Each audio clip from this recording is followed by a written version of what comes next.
திடீர்னு குருமூர்த்தி, விஜய் தரப்பு ஆட்கள் சந்திப்புன்னு ஒரு செய்தி உலாவுது.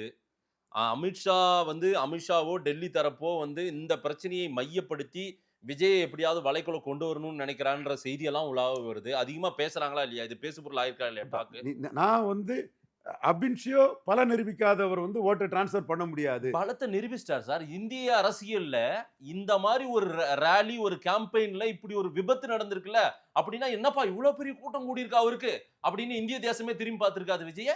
அது ஓட்டல்ல கட்சிக்கு ஒரு கட்சி ராலி கேம்பெயின்ல அது நடந்திருக்கு. ஓட்டல்ல மாதேஷ். ஓட்டு நிரூபிச்சாதான் சார், ஓட்டு மாதேஷ். அமித்ஷா மோடிக்கு என்ன ரிப்போர்ட் போயிருக்கும்? ஒரு கட்சி நிகழ்வுல இந்த மாரி ஒரு சம்பவம் நடந்திருக்குங்க. என்னங்க சொல்றீங்க? நம்மளும் தாங்க நடத்துறோம். மோடி, அமித்ஷா நாங்க பார்க்காத கூட்டமா? அது நாங்க பார்க்காத சாகணுங்கிறியா? ஆ? இல்ல, இல்ல.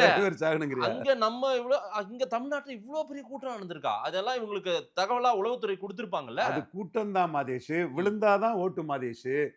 அதுதான் நான் சொல்றேன்.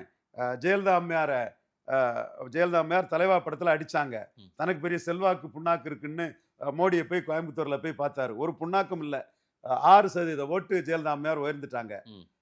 39 சீட்டுக்கு 37 சீட்டு ஜெயித்தாங்க. விஜய் வெத்து வேட்டு செல்லாத நோட்டுன்னு நிரூபிச்சது ஜெயலலிதா அம்மையார். அப்புறம் ஜெயலலிதா அம்மையார் சாகுறது வரை விஜய் அரசியலே பேசல.